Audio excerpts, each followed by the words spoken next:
1 साल बीत चुका था। ढोलकपुर वापस शांत था। गांव के लोग फिर से खुशी से जीने लगे थे।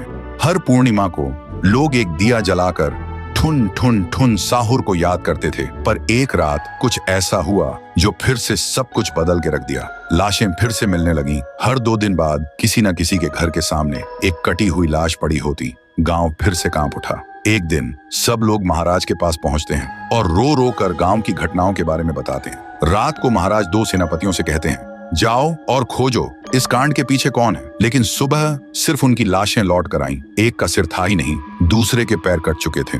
महाराज समझ गए कुछ तो लौट आया है, कुछ जो सिर्फ मौत का खेल खेल रहा है। और फिर कहते हैं, अब इस जंग का सामना मुझे ही करना होगा। उसी रात महाराज चुपके से गांव में आते हैं और एक पेड़ के पीछे खुद को छुपा लेते हैं। और ठीक रात के 2:30 बजे अचानक कहीं से धुआं छा जाता है और उस धुएं के अंदर से एक आवाज आती है,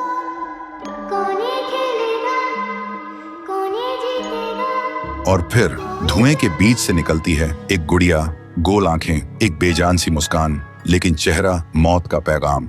वो गुड़िया एक घर के गेट तक जाती है और बच्चों जैसा एक गाना गाने लगती है।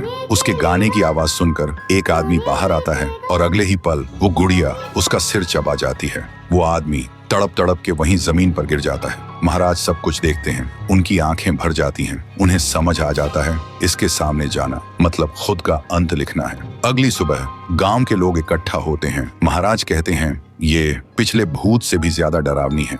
इसे सिर्फ वही हरा सकता है जो मौत को पहले ही हरा चुका है। और फिर एक पूर्णिमा की रात सब लोग दिया जलाकर पुकारते हैं, आप वापस आइए, आपके बिना ये गांव जिंदा तो है पर जीने जैसा नहीं। तभी एक आवाज गूंजती है,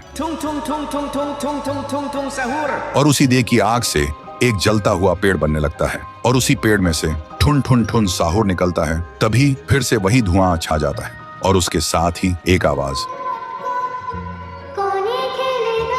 सब लोग घुटनों के बल गिर जाते हैं और कांपती आवाज में बोलते हैं, हमें बचाइए, वो आ गई है। ठुन ठुन ठुन साहुर एक जोरदार जंप करता है और सीधा उस धुएं में घुस जाता है और शुरू होती है एक आखिरी जंग। ठुन ठुन ठुन साहुर और गुड़िया की। जमीन कांपने लगती है, आसमान से बिजली गिरती है और जब धुआं हटता है तो दिखाई देता है गुड़िया बिखर चुकी थी। हाथ अलग, सिर अलग, पैर अलग। और तब से गांव में फिर से एक नई सुबह हुई। महाराज मुस्कुराए, गांव वाले जीने लगे और उस दिन के बाद ठुन ठुन ठुन साहुर सिर्फ एक भूत नहीं रहा, गांव का रक्षक बन गया। लेकिन उसी रात कुछ ऐसा हुआ जो किसी को भी पता नहीं चला। गुड़िया का सिर, हाथ, पैर अपने आप जुड़ने लगे थे और फिर वो वहां से चली गई। तो दोस्तों, अगर आप देखना चाहते हैं पीहू वर्सेस गुड़िया तो इस वीडियो को 1 लाख लाइक्स तक पहुंचा दो।